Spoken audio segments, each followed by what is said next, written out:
ডিম দিয়ে দিলাম।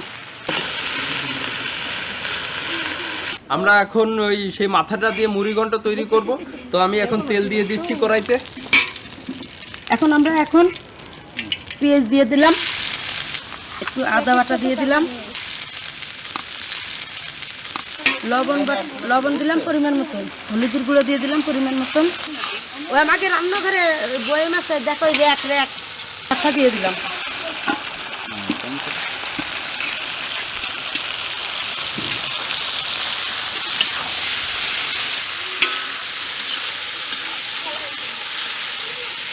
মুগ ডালটা ঢেলে দিলাম মাছের মধ্যে, দেব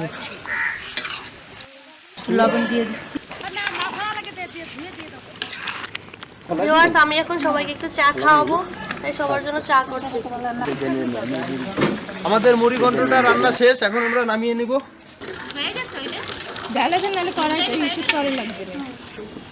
ধনিয়া পাতা দিয়ে দিলাম, মুগ ডালি। আমি এখন তেল দিয়ে দিলাম, মাছের ডিম ভাজি করব। ডিম ভাজির জন্য আমি এখন কাঁচা ঝাল দিয়ে দিলাম। আমি এখন পরিমাণ মতো লবণ দিলাম। আমি এখন দিলাম পরিমাণ মতন হলুদের গুঁড়া দিয়ে দিলাম।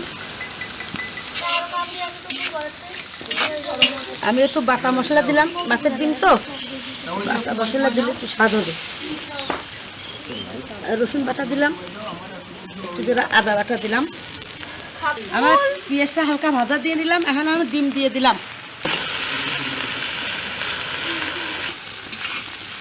ভাজি এটা গুঁড়ো গুঁড়ো হয়ে যাবে।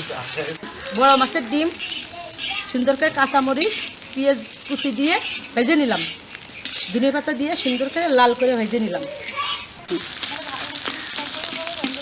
বিসমিল্লাহ। ভালো হয় বন্ধুরা, অসাধারণ একটা সেন্ট। এই যে ডিম ভাজির থেকে অন্যরকম একটা ফ্লেভার আসতেছে।